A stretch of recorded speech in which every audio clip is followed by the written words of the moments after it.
Hi everyone, मुझे उम्मीद है आप लोग बहुत बढ़िया होंगे।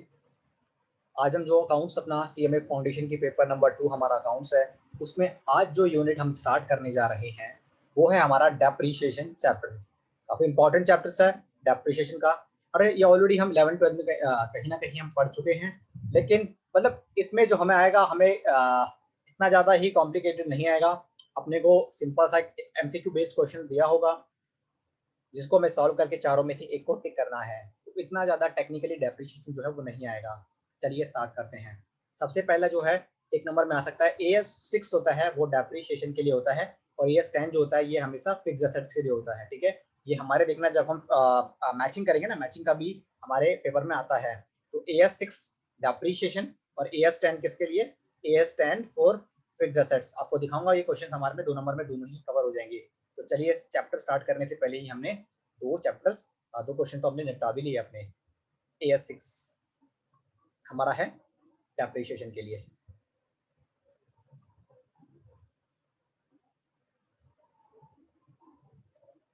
दोस्तों डेप्रिशिएशन होता क्या है समझेंगे हम। होता क्या है दोस्तों कि मान लीजिए मैंने लैपटॉप खरीदा अपना, मैंने अपना 65,000 रुपए का एक लैपटॉप खरीदा डेल का। आपने देखा होगा कि जब हम नया सामान लेकर आते हैं तो वो एकदम स्मूथ मक्खन, एकदम मक्खन जैसा चलता है। लेकिन जैसा जैसा समय बीतता है कई बार उसकी बैटरी बैकअप उतना नहीं रहता जितना स्टार्टिंग में लिया था। सेम कंडीशन हर एक चीज के साथ होती है। मोबाइल के साथ होती है, ह्यूमन बॉडी के साथ भी होती है।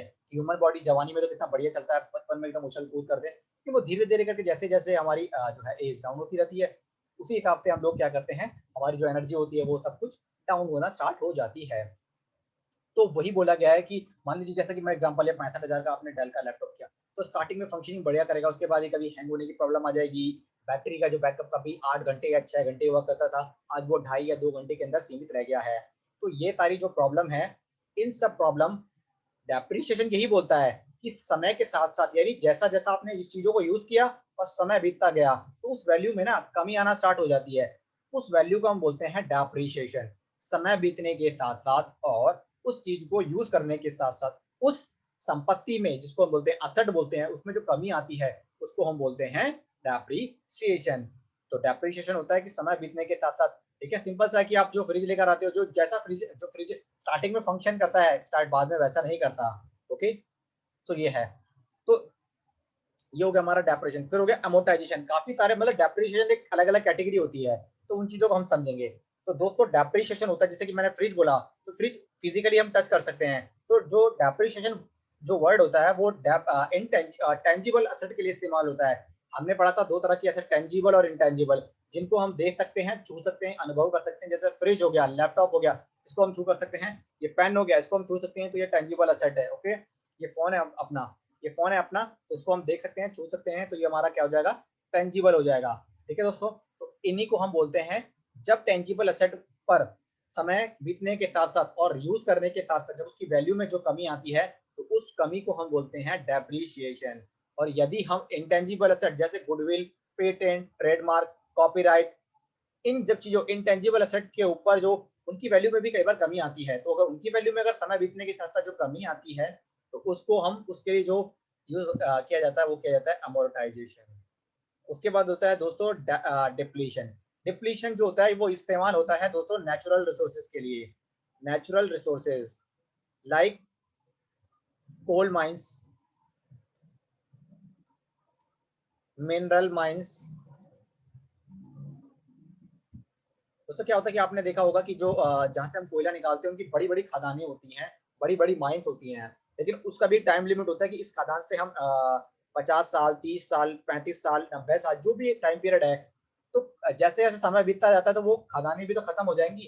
तो जब हम इन नेचुरल माइंस हो गए, जो मिनरल्स हो गए, कोल माइंस हो गए, कि हम पेट्रोल निकाल रहे हैं या जो पेट्रोल निकाल रहे हैं हम जमीन से, है ना, तो वो क्या होता है कि जो नेचुरल रिसोर्सेज होते हैं उसके लिए हम इस्तेमाल करते हैं डिप्लीशन।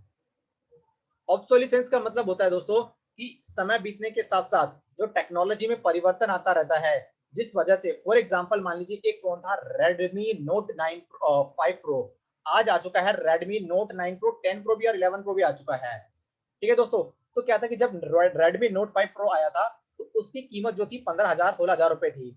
आज उसकी कीमत जो है 10,000 रुपए रहेगी। रीजन इज दैट क्योंकि टेक्नोलॉजी बढ़ गई है, उससे अच्छे updated version Redmi Note 6 Pro, 7 Pro, 8 Pro, 9 Pro, 10 Pro तक आ चुके हैं।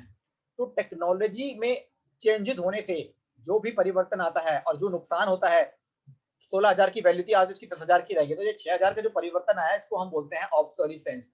टेक्नोलॉजी और समय बीतने के साथ साथ जो भी उस वस्तु में जो चेंजेस आते हैं उस चेंज को हम बोलते हैं ऑब्सोलिसेंस। डिलापिडेशन का मतलब होता है कि यूज करने के साथ साथ जो उसमें भी अगर माने जब बिल्डिंग यूज कर रहे हो, बिल्डिंग जो है समय बीतने के साथ साथ कभी यहाँ से छिल जाती है, कभी यहाँ से उसका डस्ट निकल रहा है ना, उसकी वो निकल रहे हैं, सफेदी निकल रही है। तो यूज करने के साथ साथ जो हम ज्यादातर लैंड एंड बिल्डिंग के लिए ही बिल्डिंग के लिए हम ज्यादातर डिलापिडेशन वर्ड यूज करते हैं। ठीक है दोस्तों, तो जो डेप्रिसिएशन शब्द है जो समय बीतने के साथ साथ वस्तु का यूज करने के साथ साथ जो उस वस्तु की वैल्यू में जो कमी आती है उसको हम डेप्रिसिएशन बोलते हैं। डेप्रिसिएशन के लिए दोस्तों AS6 का इस्तेमाल किया जाता है, अकाउंटिंग स्टैंडर्ड 6 डेप्रिसिएशन, और AS10 फिक्स्ड एसेट यूज किया जाता है, AS10। उसके बाद हम पढ़ते हैं अमोर्टाइजेशन। इंटेंजिबल एसेट में की वैल्यू में जो कमी आती है उसके लिए हम बोलते हैं अमोर्टाइजेशन। और जो नेचुरल रिसोर्सेज जैसे कोल माइन हो गई, कोयले की जो खाने हो गई, या हम बोल देंगे जो मिनरल्स हो गया, पेट्रोल निकालने की, उनकी जो हम जैसे जैसे निकालते रहते हैं, ऐसे नहीं कि वो हमेशा ही निकलता रहेगा, 10 साल, 15 साल, 20 साल, 30 साल, 35 साल, 40 साल के बाद ये धीरे धीरे करके खत्म होना स्टार्ट हो जाती है। तो नेचुरल रिसोर्सेज के लिए उनकी वैल्यू में जो कमी आती है उसके लिए जो हम वर्ड यूज करते हैं वो करते हैं डिप्लीशन। उसके बाद है दोस्तों ऑब्सोलिसेंस। जो भी टेक्नोलॉजी की वजह से जिनकी वस्तुओं की कमी आई है उसको हम बोलते हैं ऑब्सोलिसेंस। और डिलापिडेशन का मतलब बिल्डिंग यूज करने के साथ साथ समय बीतने के साथ साथ जो बिल्डिंग की वैल्यू में कमी आ रही है, वो बिल्डिंग को जो नुकसान हो रहा है उसको हम डिलापिडेशन वर्ड यूज करते हैं। डेप्रिसिएशन लगने के कारण क्या है? इंटरनल कॉज है वियर एंड टीयर, यूज करते रहते हैं तो उस वस्तु में थोड़ा टूट फूट होना स्टार्ट हो जाती है। डिप्लीशन जो हमने बताया था, नेचुरल रिसोर्सेज, जो कोयले की खाने होती है उसमें हम कोयला निकालते रहते हैं तो खाने कम होना स्टार्ट हो जाती है। एक्सटर्नल कॉज हो गया ऑब्सोलिसेंस, यानी टेक्नोलॉजी में परिवर्तन आ गया तो वो एक्सटर्नल कॉज है। इनएडिक्वेसी मान लीजिए वो सामान जो है यूज करने के योग्य ही नहीं है। टाइम एलिमेंट, टाइम बीतने के साथ साथ। और एबनॉर्मल ऑकरेंसेस, कोई अगर नॉर्मल नहीं है, मतलब हमारे कंट्रोल में नहीं है, कोई एबनॉर्मल सिचुएशंस हो गई तो। दोस्तों डेप्रिसिएशन निकालने के बहुत सारे मेथड होते हैं, जैसे कि fixed instalment method, equal instalment method, original cost method और स्ट्रेट लाइन मेथड। इनके एक ही नाम है दोस्तों, ज्यादातर फेमस आता है straight line method. Diminishing balance method, written down value method, ये दोनों जो है ना, ये दोनों बड़े इंपॉर्टेंट है। इनके नाम अलग है, ध्यान रखना। मेन जो होता है नाम इसका स्ट्रेट लाइन मेथड, इसके दूसरे नाम ये भी हैं, original cost method, equal instalment method और इंस्टॉलमेंट मेथड। उसके बाद diminishing balance method, written down value method, reducing balance method. तीसरा है एन्युटी मेथड। फिर है depreciation method, sinking fund method, depletion method, machine hour rate method, service hour method, production unit method, sum of years of sum digit method. ये सारे हैं, लेकिन important जो है वो दोनों है। ये पहले स्ट्रेट लाइन मेथड और written down value method. Straight line method का फॉर्मूला देखना क्या होता है। ये ना ओरिजिनल कॉस्ट में से रेजिडुअल वैल्यू माइनस कर देंगे, डिवाइड में कर देंगे estimated life of asset. Original cost का मतलब जो है वो असेट जो आपने कितने में खरीदी। रेजिडुअल वैल्यू मतलब अगर अगर मान लीजिए हम आज खड़े हैं और मान लीजिए आज हम इस कैलकुलेटर की मान लीजिए कीमत जो है ना 200 रुपए में मैंने आज को नक्की खरीदा, और मैं मान के चलता हूँ कि ये 2 साल तक चलेगा। तो 2 साल बाद जो मैं कबाड़ी को या किसी और को बेचूंगा, उससे मान लीजिए मैंने अभी खरीदा इसको 300 रुपए में, और मान लीजिए 2 साल बाद यूज करने के बाद मुझे इस कबाड़ी के भाव में 50 रुपए मिल जाते हैं। तो यानी 2 साल पूरा यूज करने के बाद जो बची हुई स्क्रैप वैल्यू है, जो ये कबाड़ा बचा हुआ है, इस कबाड़े की जो कीमत होगी उसको हम बोलते हैं residual value. Expected life of asset का मतलब ये कितना चलेगा। दुकानदार जो जो सामान बनाने वाली कंपनी है वो कितना क्लेम करती है, ये कितने सालों तक चलेगा, उसको हम बोलते हैं एक्सपेक्टेड लाइफ ऑफ असेट। तो डेप्रिसिएशन निकालने का फॉर्मूला स्ट्रेट लाइन मेथड में होता है, ओरिजिनल कॉस्ट में से माइनस कर देंगे रेजिडुअल वैल्यू और expected life of asset add कर देंगे। कॉस्ट ऑफ असेट निकालते समय ध्यान रखना, असेट की कीमत है मान लीजिए 40,000 रुपए, उसको इंस्टॉल करने के 10,000 और दे दिए, इंश्योरेंस कराने के 5,000 और दे दिए, फ्रेट कराने के भी दे दिए। तो असेट को यूज करने तक के जितने भी सारे खर्चे होंगे वो सब असेट में ऐड हो जाएंगे। एक एग्जांपल से समझते हैं हम स्ट्रेट लाइन मेथड कैसे निकालेंगे। मान लीजिए असेट खरीदी हमने जिसकी ओरिजिनल कॉस्ट थी 40,000, फ्रेट दे दिया हमने 10,000 फ्रेट, यानी भाड़ा किराया बढ़ा, उस मशीन को लाने के लिए 10,000 रुपए दे दिया हमने, मान लीजिए। इंश्योरेंस करा दिया हमने, इंश्योरेंस इंश्योरेंस करा दिया हमने 5,000 में, और इसको इंस्टॉल कराने का लग गया 5,000 रुपए। और ये उम्मीद है कि जो मशीन है, मान लीजिए हमने मशीन खरीदी, मशीन 40,000 में खरीदी, 10,000 किराया भाड़ा लग गया, इंश्योरेंस कंपनी को हमने दे दिए 5,000 रुपए, यानी अगर मशीन खराब हो जाती है तो इंश्योरेंस में उसको ठीक करेगा वो। इंस्टॉल यानी मशीन को इंस्टॉल करने के 5,000। मशीन की लाइफ जो एक्सपेक्टेड लाइफ जो है वो मान के चला कि 10 साल तक चलेगी मशीन, और 10 साल बाद अगर हम इसको कबाड़े के भाव से बेचें तो ये हमें मान के चलिए मिल जाएगी, उसको मैं 45 मान लेता हूँ, तो ये हमें 5,000 मिल जाएगी।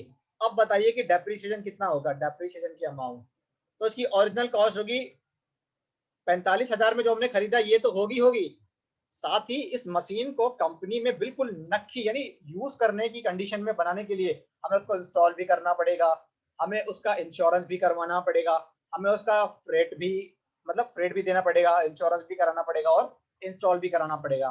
तो मशीन की ओरिजिनल कॉस्ट है 45,000, इसमें फ्रेट 10,000 ऐड कर देंगे, और कितना हो गया 55, और 55 में इंश्योरेंस ऐड कर दिया 5,000 हो गया 60, और इंस्टॉलेशन कॉस्ट ऐड कर दी 65,000। सो 65,000 ओरिजिनल कॉस्ट हो गई, माइनस अगर 10 साल यूज करने के बाद कबाड़े के भाव से बेचे तो क्या इसकी रेजिडुअल वैल्यू मिलेगी, रेजिडुअल वैल्यू थी हमारी 5,000, तो माइनस कर देंगे रेजिडुअल वैल्यू, डिवाइड में कर देंगे एक्सपेक्टेड लाइफ ऑफ असेट यानी 10 ईयर। तो ये हो जाएगा 65 में से 5 माइनस किया 10,000, 10,000 को हमने 10 से डिवाइड करा यानी एक महीने का हजार 6,000, और ये 6,000 हर 6 महीने तक और हर 10 साल तक लगता रहेगा। तो स्ट्रेट लाइन मेथड में इस तरीके से हम निकालते हैं। अगर हमें फ्रेट नहीं दिया है एग्जाम क्वेश्चन में, इंश्योरेंस नहीं दिया है, इंस्टॉलेशन हमें नहीं दी है, तो जो नॉर्मल होगा वो हम कर देंगे, यानी 45 माइनस 5 40 डिवाइड में 10 4,000 रुपए डेप्रिसिएशन का आ जाएगा। इसको हम बोलते हैं straight line method. Straight line method की खास बात यह है कि हर साल डेप्रिसिएशन का अमाउंट जो है वो सेम रहता है, यानी हर 10 साल की जो हमारी एसेट है, यानी हर साल 6,000 रुपए डेप्रिसिएशन आएगा, 6,000 6,000 6,000 6,000 करके 10 साल तक हमारा रहेगा। तो स्ट्रेट लाइन मेथड का फॉर्मूला होता है original cost minus residual value divide में एक्सपेक्टेड लाइफ ऑफ असेट, इससे हमें क्या मिल जाता है, डेप्रिसिएशन निकल जाता है। अगर हमें रेट ऑफ डेप्रिसिएशन निकालना है तो हमें करना पड़ेगा जितना डेप्रिसिएशन आया है डिवाइड में हमें करना पड़ेगा ओरिजिनल कॉस्ट, जो ओरिजिनल कॉस्ट है इसमें से माइनस कर देंगे हम रेजिडुअल वैल्यू। जैसे इस केस को ले लेते हैं हम, 6,000 रुपये हमारा डेप्रिसिएशन था, डिवाइड में ओरिजिनल कॉस्ट थी हमारी 65,000 जो हमने निकाली थी ना 65 माइनस 5,000, तो कितना हो गया 6,000 डिवाइड में 60,000 इंटू में 10, 3 जीरो से 3 जीरो गया, 1 जीरो से 1 जीरो गया, 6,000 है हमारा 100 है, तो ये मेरा हो जाएगा 6 कम 6 यानी 10% इंटरेस्ट हो जाएगा मेरा 10% रेट ऑफ इंटरेस्ट। तो ये हमने पता लगा लिया कि रेट ऑफ डेप्रिसिएशन किस तरीके से निकालते हैं, डेप्रिसिएशन का अमाउंट किस तरीके से निकालते हैं ये भी हमने देख लिया, रेट ऑफ डेप्रिसिएशन कैसे निकालते हैं ये भी हमने देख लिया। तो दोस्तों ये था स्ट्रेट लाइन मेथड। रिपीट करूंगा, स्ट्रेट लाइन मेथड में जो डेप्रिसिएशन का जो अमाउंट होता है वो हर साल एक जैसा रहता है। स्ट्रेट लाइन का दूसरा नाम ओरिजिनल कॉस्ट मेथड भी है, इक्वल इंस्टॉलमेंट मेथड भी है, और फिक्स्ड इंस्टॉलमेंट मेथड है, क्वेश्चन में किसी भी नाम से आ सकता है। Original cost minus residual value divide में एक्सपेक्टेड लाइफ ऑफ असेट, हमारा डेप्रिसिएशन निकल जाएगा। रेट ऑफ डेप्रिसिएशन निकालने का होता है डेप्रिसिएशन डिवाइड में original cost minus residual value into में 100। इन दोनों को ही मैंने इस एग्जांपल के थ्रू आपको समझा दिया है। डेप्रिसिएशन हमेशा सेम रहता है, straight line method, original cost method, equal instalment method, fixed instalment method, ये सब इसके नाम होते हैं। अब हम आ जाते हैं return down value method. Written down value method जिसका दूसरा नाम है reducing balance method, written down value method, diminishing balance method. Okay दोस्तों, एग्जांपल से समझते हैं हम इसको कैसे करना है। मान लीजिए एक असेट थी जिसकी ओरिजिनल कॉस्ट जो थी वो थी, मशीन हमने खरीदी, कोई असेट खरीदी जिसकी कीमत थी 65,000, इंस्टॉलेशन का दे दिया हमने, इंस्टॉलेशन का दे दिया हमने 5,000 मान लीजिए, और भी खर्चे आप ऐड कर सकते हो, मैं 2 ही कर रहा हूँ। और रेट ऑफ डेप्रिसिएशन जो था हमारे पास वो था 10%, और जो लाइफ है एसेट की वो है 4 ईयर तक। तो रिटर्न डाउन वैल्यू मेथड में कैसे डेप्रिसिएशन निकालते हैं ये देखना। पहले ईयर का, ईयर 1 में निकलेगा हमारा एसेट कितने की है 70,000 की, तो 70,000 पर यानी ओरिजिनल कॉस्ट इनटू में रेट ऑफ डेप्रिसिएशन यानी 10/100, तो 20 से 20 कट के 7,000 हमारा क्या आ गया, असेट आ गया। जब हम दूसरे साल का निकालेंगे तो हमें क्या करना होता है दूसरे साल में, सबसे पहले हम निकालते हैं WDV यानी written down value. Return down value इसको निकालते हैं हम, ओरिजिनल कॉस्ट थी 70,000, इसमें से डेप्रिसिएशन माइनस कर देंगे हम 7,000, तो ये हो गया हमारा 63,000। अब दूसरे साल का जो डेप्रिसिएशन होगा दोस्तों हो जाएगा हमारा ईयर 2 का डेप्रिसिएशन। इस 63,000 पर हम 10% का दोबारा से इंटरेस्ट चार्ज कर देंगे, तो ये हो जाएगा हमारा 6300। फिर अगले साल करेंगे हम 63,000 में से 6300 माइनस करेंगे, जो बचेगा उसमें से हम क्या कर देंगे, जैसे कि मैं कर लेता हूँ, कैलकुलेटर मेरे पास सामने है। 63,000 माइनस 6300, इसका भी 10%, 5,670 अगले साल आ जाएगा। तो ये दो हमारा था, यानी WDV का मतलब return down value of asset, यानी ओरिजिनल कॉस्ट में से पहले का डेप्रिसिएशन माइनस कर देंगे और इनटू में rate of depreciation. Rate of depreciation निकालने का फॉर्मूला होता है 1 माइनस n ब्रैकेट में नेट रेजिडुअल वैल्यू डिवाइड में, यानी जो रेजिडुअल वैल्यू मिलेगी डिवाइड में कॉस्ट कितनी, जिसकी इनटू में 100 कर देंगे। एन्युटी मेथड, ये दो ही काम किए हैं, फिर भी देख लेते हैं एन्युटी मेथड को। जो भी cost of asset minus residual value divide में एन्युटी फैक्टर, ये में दिया होगा annuity factor. Sinking fund method है cost of asset minus residual value, और जो प्रेजेंट वैल्यू होगी वो रखेंगे यहाँ पर हम, वैसे आएगा नहीं लेकिन फिर भी देखते हैं। डिप्लीशन में होता है estimated total cost scrap value minus और एस्टिमेटेड टोटल आउटपुट और एक्चुअल में कितना आउटपुट बनाया है। Machine hour rate original cost में से वही स्क्रैप वैल्यू माइनस कर देंगे। Life of asset in hour, कितने आवर है और एक्चुअल में कितने आवर हमने काम किया है या कितना प्रोडक्शन किया है। और प्रोडक्शन यूनिट में हो जाएगा estimated cost scrap value minus total कितनी एस्टिमेट कॉस्ट थी और एक्चुअल में कितनी हमने आउटपुट बनाया है। Sum of year digit method में क्या करते हैं हम, original cost minus scrap value number of current life of the set divide में sum of the digit of the years. इतना ज्यादा फेमस है नहीं है। और सम ऑफ ईयर डिजिट निकालते हैं n यानी ईयर ब्रैकेट में ईयर प्लस में 1 डिवाइड में 2। एक एग्जांपल समझ लेते हैं हम। ये एग्जांपल है WDB मेथड का, जिसमें हमें क्या निकालना है, रेट ऑफ डेप्रिसिएशन जो है, रेट ऑफ डेप्रिसिएशन जो है हमें, रेट ऑफ डेप्रिसिएशन दोस्तों हमें निकालना है। एक प्लांट की कॉस्ट है 16,000, इसकी साल्वेज वैल्यू का मतलब होता है स्क्रैप वैल्यू, यानी कबाड़े के भाव से अगर हम आज इसको बेचें तो कितना मिल जाएगा इस मशीन को, इससे मिल जाएगा हमें 2,000 रुपए, और यूजफुल लाइफ है 3 साल। Compute the rate of depreciation, तो फॉर्मूला होता है इसका 100 इंटू में 1 माइनस n यानी 3 cube root salvage value 2000 divide में ओरिजिनल कॉस्ट 16,000। कैसे सॉल्व करेंगे इसको देखते हैं। 2 0 से 3 0 कटी, 2 8 8, तो ये हो गया 100 गुना में ब्रैकेट में 1 माइनस क्यूब रूट 1/8। अगर इसको सॉल्व करेंगे 3 यानी क्यूब रूट 1/8 का आ जाएगा 1/2, तो 100 1 माइनस 1/2।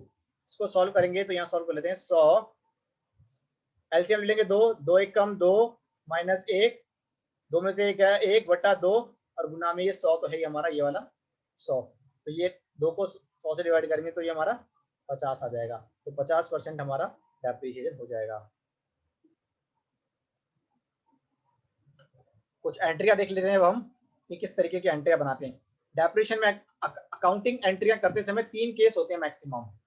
पहला कि हम प्रोविजन का अकाउंट बना नहीं रहे, दूसरे का हम प्रोविजन का अकाउंट बना रहे हैं, और तीसरे में हम असेट डिस्पोजल अकाउंट बना रहे हैं। समझेंगे क्या होता है प्रोविजन बनाने का मतलब, क्या होता है दोस्तों। प्रोविजन होता क्या है दोस्तों, समझना।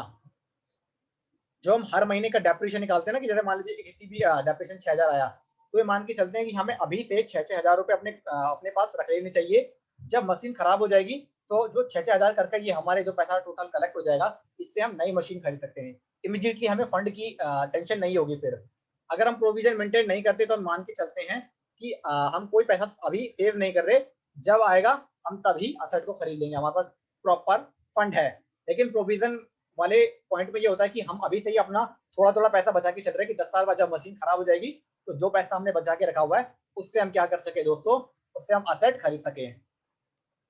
असेट डिस्पोजल का मतलब कि असेट पर जो भी डेप्रिसिएशन लगता है या जो असेट बिकती है जो भी होता है उसको हम असेट डिस्पोजल अकाउंट में दिखाते हैं, एक सेपरेट असेट डिस्पोजल अकाउंट बनाते हैं। एंट्रिया क्या होती है, जब भी हम असेट खरीदते हैं तो सब में कॉमन एंट्री होंगी। असेट मेरे पास आ जाएगी, कैश चला जाएगा, तो asset account debit to cash या बैंक। अगर कैश से पेमेंट करी है तो कैश, अगर बैंक से पेमेंट करी है तो बैंक। और मान लीजिए asset account debit to cash और bank, asset account debit to cash और बैंक नॉर्मल है। अगर डेप्रिसिएशन अकाउंट है तो depreciation account debit to asset, क्योंकि हम प्रोविजन का कोई अकाउंट नहीं बना रहे पहले केस में। दूसरे केस में depreciation account to provision for depreciation, क्योंकि हम प्रोविजन का बना रहे हैं। Depreciation account debit to provision for depreciation तीसरे केस में भी। लॉस होने पर, अगर कोई लॉस हो गया हमारे पास, तो प्रॉफिट एंड लॉस, जब हम इसको ट्रांसफर करते हैं डेप्रिसिएशन को, profit and loss to depreciation और profit and loss to depreciation account, profit and loss to depreciation account, profit and loss को डेप्रिसिएशन को ट्रांसफर करने के लिए। अगर हमारे पास जब हम असेट को ट्रांसफर करते हैं या सेल करते हैं तो कोई एंट्री नहीं, कोई एंट्री नहीं। Asset disposal account debit to asset, पूरी असेट की वैल्यू को हम असेट डिस्पोजल अकाउंट में डाल देते हैं। अगर प्रोविजन फॉर डेप्रिसिएशन को ट्रांसफर करने की एंट्री होती है, इसमें तो प्रोविजन फॉर डेप्रिसिएशन बनाते ही नहीं तो कोई एंट्री नहीं। Provision for depreciation to asset, provision for depreciation to asset disposal, क्योंकि सारी चीजें असेट डिस्पोजल में ही जाएंगी। और अगर हम सेल करते हैं तो कैश और बैंक डेबिट टू असेट, इसमें cash account bank to asset और इसमें cash bank to asset disposal, क्योंकि हमने एक सेपरेट असेट डिस्पोजल अकाउंट बनाया है। अगर असेट से अगर हमें प्रॉफिट होता है तो एंट्री बनेगी asset account debit to profit and loss, asset account debit to profit and loss, और इसमें होता है asset disposal account debit to profit and loss. और अगर लॉस हुआ तो profit and loss debit to asset जो है रिवर्स एंट्री हो जाएंगी, profit and loss account debit to asset और profit and loss account debit to asset disposal account.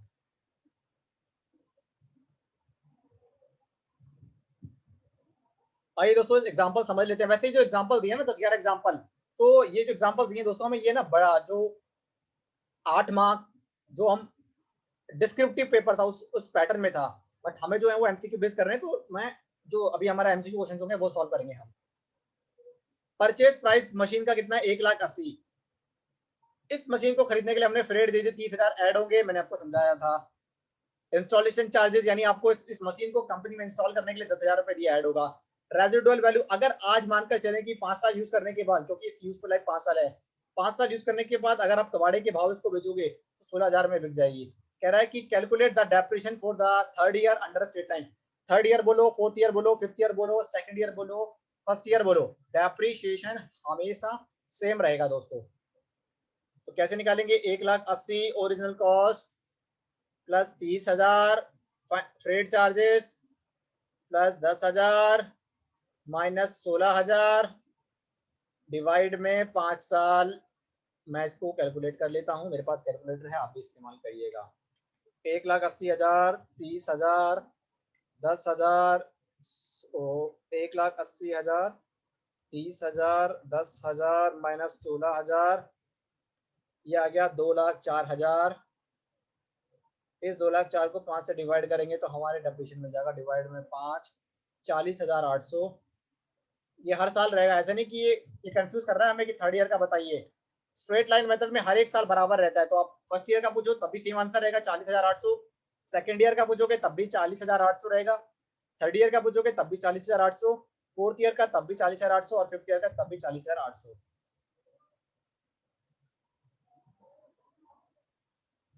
Correct. Calculate the rate of depreciation under straight line method. Cost of machinery, expense incurred at the time of capitalization, ये भी add हो जाएगा। 90 में 10 add करेंगे, 1,00,000 estimated minus कर देंगे, 20,000 divide में 8 कर देंगे। तो सब में ऐसे ही करना है, कॉमन रहेगा ये।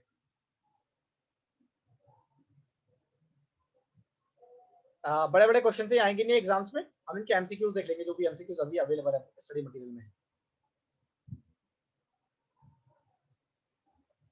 दोस्तों समझ लेते हैं प्रोविजन का मतलब क्या है, वो तो मैंने समझा दिया था वैसे तो। दोस्तों कई बार क्या होता है कि कई बड़ी बड़ी कंपनियों के पास फंड होता है, मतलब ये कंपनियों की स्ट्रैटेजी पर डिपेंड करता है। मान लीजिए आपको पता है कि आपकी जो असेट है वो 10 साल तक ही चलेगी, तो कई कंपनियां क्या होती है कि आपको उसको पता है कि भाई 10 साल चलेगी, तो वो हर साल थोड़ा थोड़ा पैसा जो है अपना बचा के रख लेती है, ताकि अगर अचानक से ही 10 साल बाद मशीन खराब हो जाए तो अचानक से ही उनको बड़े फंड की अगर जब जरूरत हो नई मशीन खरीदने के लिए तो उनके पास पैसा अवेलेबल होना चाहिए। तो दोस्तों वो क्या करते हैं कि प्रोविजन मतलब अभी से प्रोविजन बना लेते हैं कि थोड़ा थोड़ा पैसा क्या कर लेते हैं दोस्तों, बचा के रख लेते हैं, ताकि अगर 10 साल बाद अगर हमें एक बड़ा अमाउंट की जरूरत होगी, 10 साल बाद दोस्तों अगर हमें बड़े अमाउंट की जरूरत होगी 10 साल बाद, तो हम क्या कर सकते हैं, जो हमने पैसा सेव करके रखा हुआ है उसका हम इस्तेमाल कर सकते हैं और नई मशीन को खरीद लेते हैं। तो जो मान लीजिए हर साल हमें 6-6 हजार का डेप्रिसिएशन लगता है, तो उतने का ही अमाउंट हम क्या कर लेते हैं, अपना प्रोविजन फॉर डेप्रिसिएशन नाम से गुल्लक बना लेते हैं, वहां हम जमा करा देते हैं। 10 साल बाद जब हमें पैसों की जरूरत होती है तो उस गुल्लक में हमारे पास इतना पैसा जमा हो जाता है दोस्तों कि हम एक नई मशीन खरीद सकते हैं।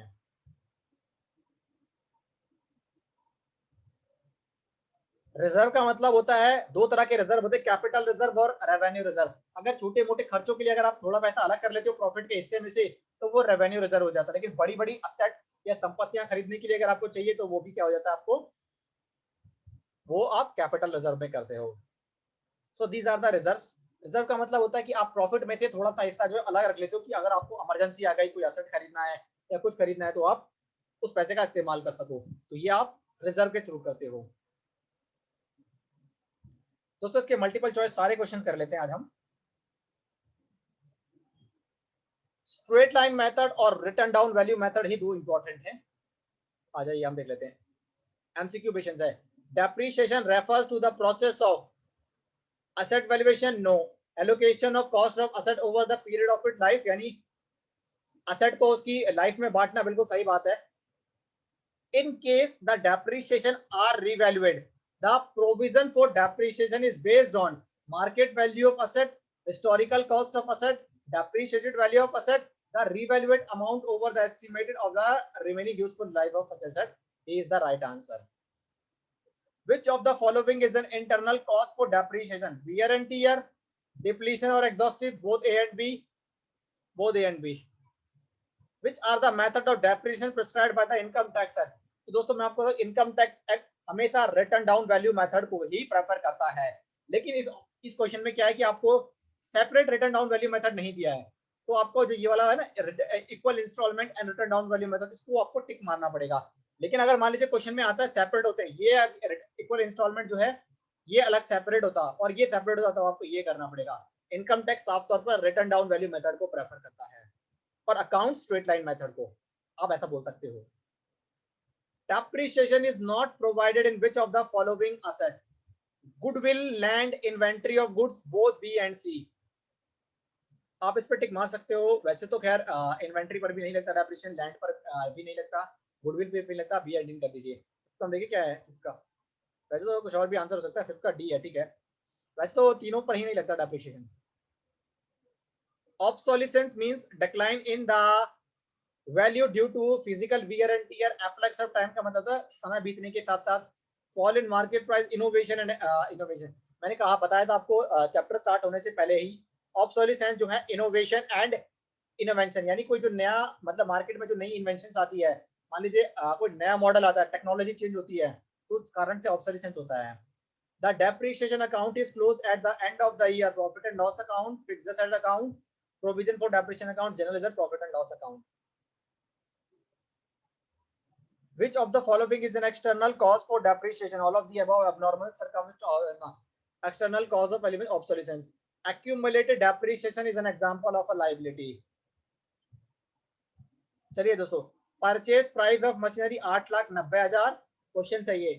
Freight and cartridge 7,000, installation charges आपने 30,000 दे दिया, इंश्योरेंस चार्जेस 20,000। ये क्वेश्चन ऐसा ही क्वेश्चन सिमिलर मैं करा चुका हूँ आपको, फिर भी करेंगे इसको हम। रेजिडुअल वैल्यू 40,000, एस्टिमेटेड लाइफ है 5,000। कह रहा है कि एनुअल डेप्रिसिएशन लगाइए, तो असेट को करिए टोटल 8,90,000 में ऐड करो दोस्तों 7,000 फ्रेट के, को ऐड करो इंस्टॉलेशन 30,000 दोस्तों में ऐड करो 20,000 इंश्योरेंस के, माइनस कर दो रेजिडुअल वैल्यू का estimated life 5 year. 8,90,000, 7,000, 30,000, 20,000 minus 40,000 divide में 5, 18,14,000, 18,14,000। ये हमारा डेप्रिसिएशन बी आंसर इसका सही है।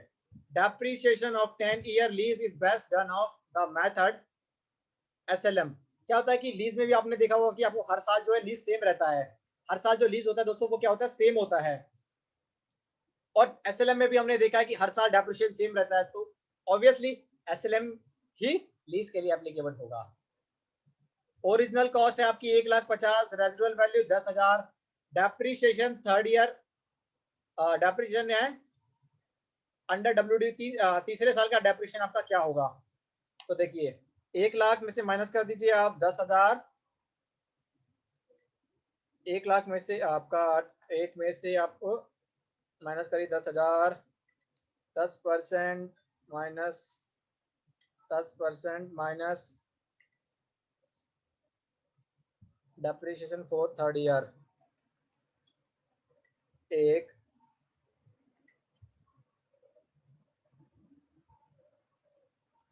देखिए पहले साल का डेप्रिसिएशन क्या होगा, 12 क्वेश्चन नंबर कर रहे हैं हम। 1,50,000 पर हमने 1,50,000 काम करेंगे 10/100 यानी 10%, 20 से 20 कट 15,000। हम डब्ल्यूडीबी मेथड में क्या करते हैं, दूसरे साल का डेप्रिसिएशन निकालने के लिए ओरिजिनल कॉस्ट में से 15,000 माइनस कर देते हैं। तो 1,50,000 में से हमने 15 माइनस किया तो हमारा 1,35,000 आ जाएगा। अब इस 1,35,000 का हमें 10% करना है 13,500। इसमें पूछा तीसरे साल का डेप्रिसिएशन क्या होगा। तीसरे साल का निकालने के लिए आपको क्या करना पड़ेगा, इस डब्ल्यूबीडी में से डेप्रिसिएशन माइनस करना पड़ेगा। सो 1,35,000 में हो जाएगा हमारा 1,21,500। इसका 10/100 करेंगे हम, 3030 कट 12,150। सो 12,150 हमारा यहाँ आ जाएगा क्वेश्चन नंबर 12 में। For charging depreciation on which of the following asset the depletion method is adopted? For charging depreciation on which of the following asset the depletion method is? Depletion method मैंने बताया था natural mines हो गया, coal mines हो गया, wasting asset like mines and queries पर लगता है। The book value of asset after deducting depreciation from historical cost is known as market value, fair value, book value.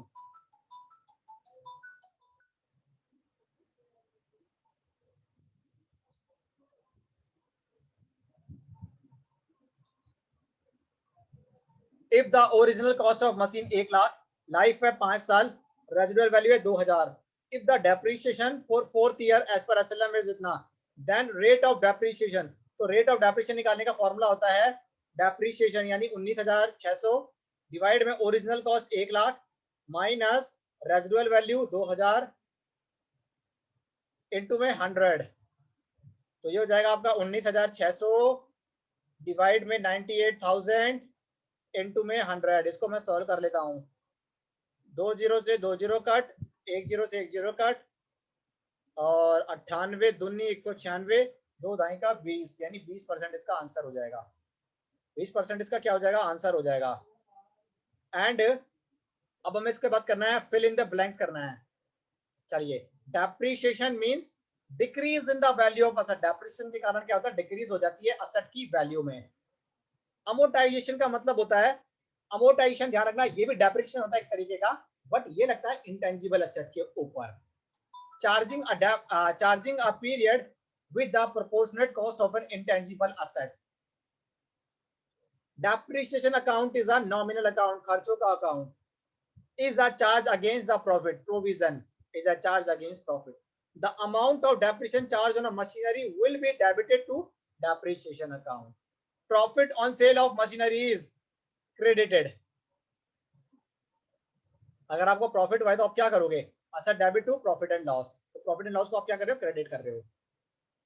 The amount charged to depreciation decline in reducing balance method.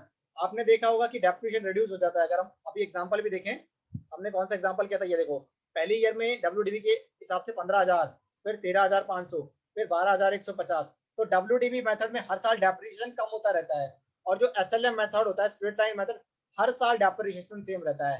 Straight line method में depreciation जो होता है हर साल same रहता है, लेकिन SLM जो हमारा रिटर्न डाउन वैल्यू मेथड या रिड्यूसिंग बैलेंस मेथड होता है, उसमें डेप्रिसिएशन हमारा हर साल कम होता जाता रहता है।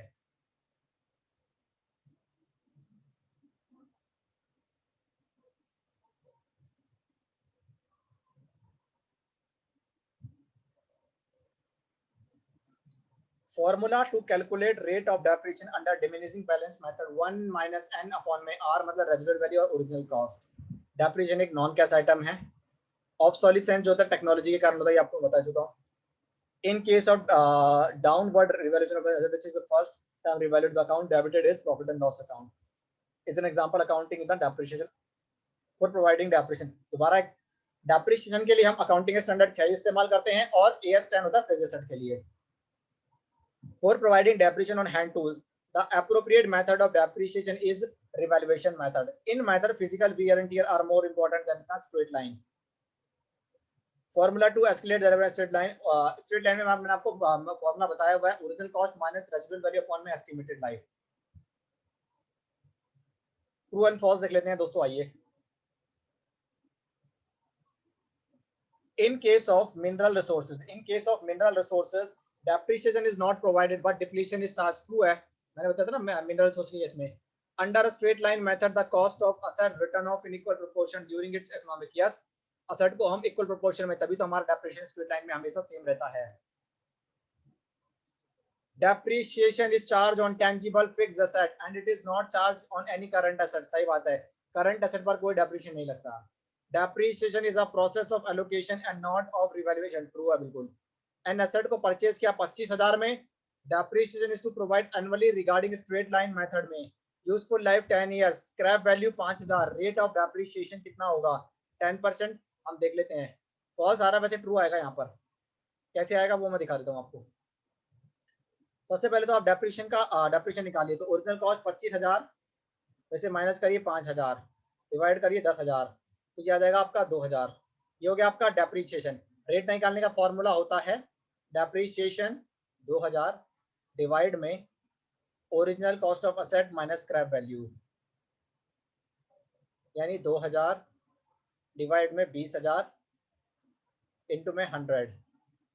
3 जीरो से 3 जीरो कट, 1 जीरो से 1 जीरो कट, 2 का एकम 10 आ गया, यानी 10%। ट्रू आंसर इसका, ये ट्रू कर लीजिएगा, चेक कर लेना। If the written down value of machine is 9,57,000, 1/1/1995 को इसकी जो वैल्यू थी वो 9,72,000 थी। What will be the value of machine on 1/1 उतना, यानी 1995 में अगर इसकी ये वैल्यू थी, रिटन डाउन वैल्यू मेथड इस पर लग रहा था, और असेट की वैल्यू बतानी है 1 साल की, यानी 1993 पूरा 94, यानी 2 साल का डेप्रिसिएशन लगने के बाद उसकी ये वैल्यू बची हुई है। और ये कह रहा है कि under the reducing balance method rate of depreciation 10% है। क्या कह रहा है कि ये बोल रहा है कि वैल्यू ऑफ असेट जो है 1993 की 12 लाख कैसे होगी, वो हम देख लेते हैं यहाँ पर।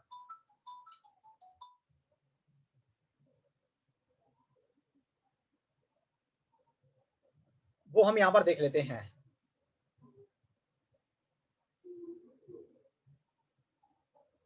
नौ लाख 72,000 ये वैल्यू है 2 साल बाद, और डेप्रिसिएशन लग चुका है इसमें 2 साल का। इसमें क्या हो चुका है दोस्तों, डेप्रिसिएशन जो है 2 साल का इसमें डेप्रिसिएशन लग चुका है। तो 100 का 10% अगर मैं बोलूं, मान लीजिए आज कितनी की वैल्यू रहेगी इसकी, 100 का 10% ये हो गया आपका 10, यानी पहले ईयर में 90, 90 का 10% यानी 81, यानी 9,72,000 जो 81 की वैल्यू है इंटू में 100। 9,72,000 को अगर हम डिवाइड करते हैं 81 से और मल्टीप्लाई करते हैं 100 से, तो ये वैल्यू आ रही है दोस्तों 12 लाख। तो यानी ये जो 12 लाख की जो वैल्यू है ये क्या है, ट्रू है। अंडर आरबीएम मेथड, आरबीएम की फुल फॉर्म होती है रिड्यूसिंग बैलेंस मेथड, यानी रिटर्न डाउन वैल्यू मेथड, इसके नाम है अलग अलग। Value of machinery never comes to zero, and under SLM of depreciation the value of machinery comes to zero. कह रहे हैं कि ये देखना, ये ट्रू है बिल्कुल। रिटर्न डाउन वैल्यू मेथड होता है, उसमें कभी भी असेट कितना साल का आप डेप्रिसिएशन लगा लो, कभी भी असेट की वैल्यू जीरो नहीं होती है, कुछ ना कुछ रह ही जाती है। लेकिन जो एसएलएम होता है उसमें हम असेट की वैल्यू यूजफुल लाइफ के एंड में जीरो हो जाती है। ये कह रहा है ओरिजिनल कॉस्ट है मशीन की 2,52,000, सालवेज वैल्यू है 12,000, depreciation for the second year 10% under WDB method 21,600। तो हम देख लेते हैं 2,52,000 10% माइनस 10%, 2,52,000 10%, 10%, इसका आएगा दोस्तों 22,680। आप भी कैलकुलेट कर सकते हैं, उसको पॉज कर दीजिएगा, पॉज कर देंगे इसको। The portion the portion of acquisition of cost of asset yet to be allocated is known as written down value. Yes, under diminishing balance method depreciation decreases every year. मैंने बताया था ना, straight line में हर साल same रहता है। Diminishing balance method, जिसको हम दूसरा नाम रिड्यूसिंग बैलेंस मेथड भी बोलते हैं, डेप्रिसिएशन हर साल कम होता जाता रहता है। अब मैच द फॉलोइंग, दो तो मैं ऑलरेडी करा चुका हूं आपको।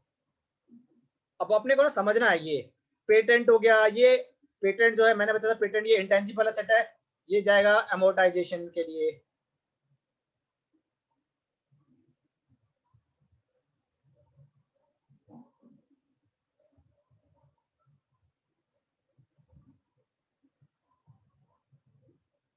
मिनरल डिपॉजिट, मिनरल पर जाएगा आपका डिप्लीशन, और